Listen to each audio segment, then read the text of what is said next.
নমস্কার বন্ধুরা, নতুন একটি পর্ব দেখার জন্য সবাইকে স্বাগত জানিয়ে আজকে আমি ইলিশ মাছের ভাপা এই রেসিপিটি শেয়ার করতে চলেছি। আপনারা প্লিজ বন্ধুরা প্রথম থেকে শেষ পর্যন্ত দেখতে থাকুন, আশা করি আপনাদের খুবই ভালো লাগবে। এখানে আমি ভাপার জন্য 400 গ্রামের মতো একটা ইলিশ মাছ নিয়েছি। এই ইলিশ মাছটিকে আমি দোকান থেকে ভালো করে পরিষ্কার করে নিয়ে আসছি। এবার এই মাছটাকে আমি ভালো করে ধুয়ে তবে কেটে নিয়ে আসছি। যে সমস্ত বন্ধুরা আজকে প্রথম, তারা চ্যানেলটি সাবস্ক্রাইব করে পাশে থাকবেন। পুরাতন বন্ধুরা একটা লাইক দিয়ে ভিডিওটি দেখতে থাকবেন। এদিকে আমি মাছগুলোকে সুন্দর করে কেটে নিয়ে আসছি। এবার এই মাছগুলোর কয়েক পিস নিয়ে আমি লবণ হলুদ মাখিয়ে 10 থেকে 15 মিনিটের জন্য রেখে দেব। প্রথমে আমি লবণ দিয়ে দিলাম, এরপরে আমি হলুদ দিয়ে দেব। হলুদ দিয়ে আমি সুন্দর করে মাছগুলোকে মাখিয়ে 10 থেকে 15 মিনিটের মতো রেখে দেব। এই সময় বর্ষা সিজন, এখন প্রচুর পরিমাণে ইলিশ মাছ পাওয়া যাচ্ছে। আর এখন মাছের টেস্ট কিন্তু দুর্দান্ত স্বাদের। আর এই সময় ইলিশ মাছ এনে বিভিন্ন রকম রেসিপি আপনারা বানিয়ে নিতে পারেন। তবে এইভাবে একবার বানাবেন, দেখবেন এর স্বাদ দুর্দান্ত স্বাদের হয়ে থাকে। এবার ইলিশ মাছগুলোকে আমার মাখানো হয়ে গেছে। এবার এগুলোকে সরিয়ে রাখলাম। এবার একটা পেস্ট বানানোর জন্য একটা বাটি নিয়েছি। এখানে নিয়ে নিলাম ওই 1 চামচের মতো কালো সরষে, আর 1 চামচের মতো নিয়ে নেব সাদা সরষে।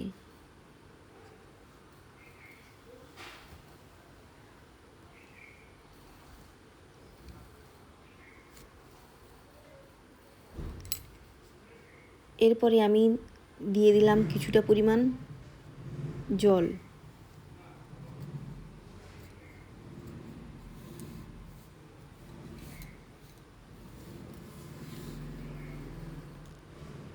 এরপরে আমি দিয়ে দেব 1 চামচের মতো পোস্ত।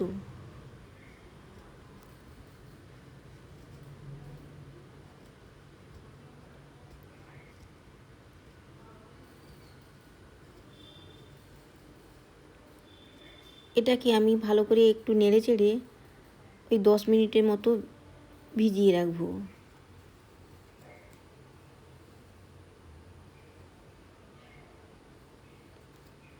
দশ মিনিট পরে একটা মিক্সি নিয়েছি, আর সমস্ত সরষা পোস্তগুলোকে ছেঁকে নিলাম, ছেঁকে দিয়ে দিলাম।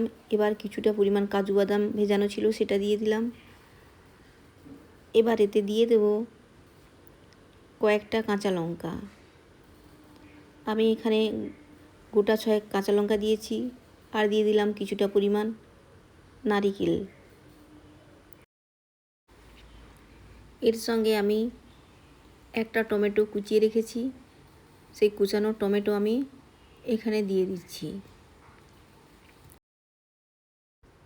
এরপরে দিয়ে দিলাম কিছুটা পরিমাণ লবণ। এই লবণটা যদি দেয়া যায় তবে সর্ষেটা কিন্তু তেতো লাগবে না। এরপরে কিছুটা পরিমাণ সরষে তেল দিয়ে সুন্দর একটা পেস্ট আমি বানিয়ে নিয়ে আসছি। দেখুন কেমন সুন্দর স্মুথ একটা পেস্ট বানিয়ে নিয়েছি। এই পেস্ট আপনারা শিলনোড়াতেও করে নিতে পারেন। এবার মাছগুলোকে ভাপানোর জন্য একটা টিফিন কৌটা নিয়েছি। এখানে কিছুটা পরিমাণ মশলাটা দিয়ে দিলাম। এরপরে আমি মাছের পিসগুলোকে দিয়ে দেব। একে একে করে আমি মাছের পিসগুলোকে দিয়ে দিচ্ছি।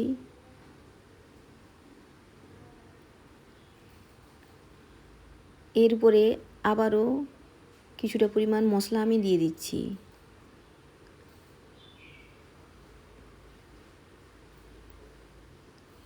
এরপরে আমি কিছুটা পরিমাণ সর্ষে তেল দিয়ে দেব। ভাপাতে কিন্তু একটু বেশি পরিমাণে সর্ষে তেল দিতে হবে। এরপরে একটা চেরা কাঁচা লঙ্কা দিয়ে দিলাম, আর কিছুটা পরিমাণ কুচনো টমেটো দিয়ে দিচ্ছি।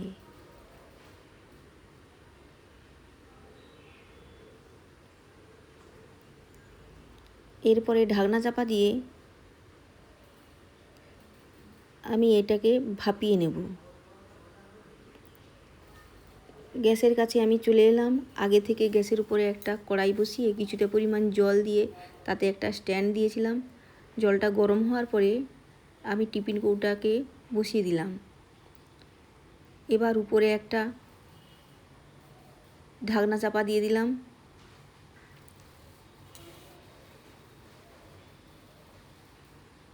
দিয়ে 15 থেকে 20 মিনিট ভাপিয়ে নেওয়ার পরে আমি গ্যাসটা অফ করে দিলাম।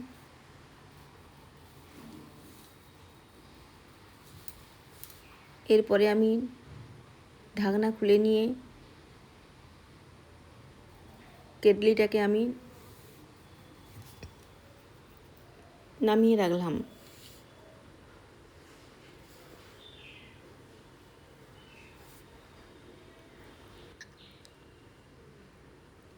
এরপরে ঢাকনা খুলে নিয়েছি। দেখুন ইলিশ মাছের ভাপা রেসিপিটি কেমন হয়েছে। এইভাবে কারা কারা ইলিশ মাছের ভাপা খেতে পছন্দ করেন তারা কমেন্টসে জানাবেন। আজকের রেসিপিটা কেমন হয়েছে তাও বন্ধুরা কমেন্টসে জানাতে একদম ভুলবেন না। আজকের রেসিপিটা যদি একটু ভালো লেগে থাকে তবে প্লিজ একটা লাইক, কমেন্ট, সাবস্ক্রাইব করে পাশে থাকতে একদম ভুলবেন না। ভালো থাকবেন, সুস্থ থাকবেন। দেখা হবে আবারও একটা অন্য কোনো রেসিপির সঙ্গে। আজকে তবে আসি বন্ধুটা।